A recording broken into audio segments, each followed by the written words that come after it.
samaki walikuwa mwanzo wa kitu kikubwa zaidi kuliko uvuvi. Yeye alipita, akasimama, akaitwa kwa jina, na ulimwengu haukuwa sawa tena. Simoni, mwana wa Yohana, unampenda nani? Mwamba uliojengwa juu ya ufunuo wa Baba. Halianguka, halisimama, halilishwa tena na neema. Petro, chombo cha Mungu, alipewa wito wake. Alikuwa akitembea kando ya bahari ya Galilaya, akaona ndugu wawili, Simoni aitwaye Petro, wakitupa jarife. Nifuateni, nami nitawafanya wavuvi wa watu. Mara wakaziacha nyavu zao, wakamfuata. Simoni, mwana wa Yohana, unampenda nani? Mwamba uliojengwa juu ya ufunuo wa Baba. Halianguka, halisimama, halilishwa tena na neema.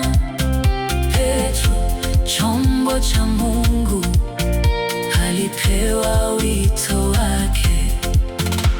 Nani mwaninena mimi kuwa ni nani? Swali zito hewani.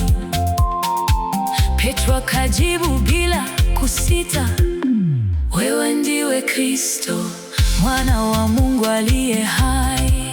Heri wewe, na juu ya mwamba huu nitalijenga kanisa langu.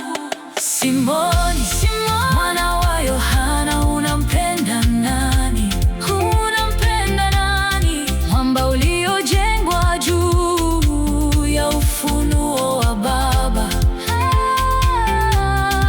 Halianguka, halisimama, halilishwa tena na neema.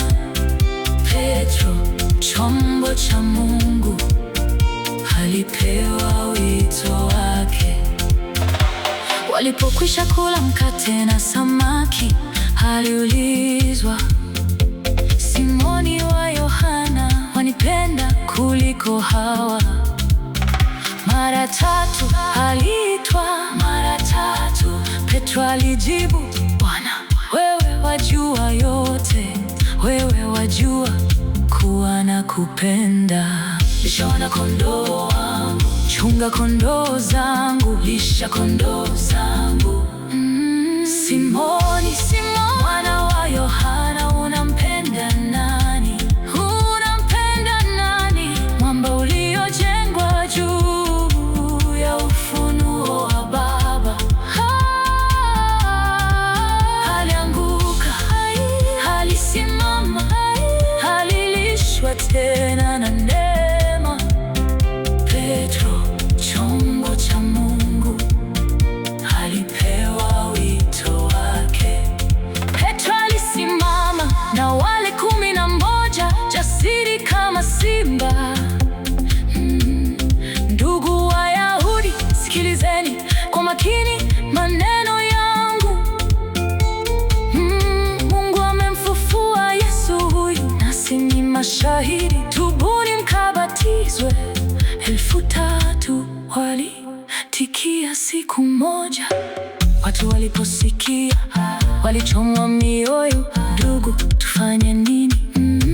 Tubuni mkabatizwe kila mmoja wenu kwa msamaha wa dhambi zenu, mtapokea Roho Mtakatifu. Simoni,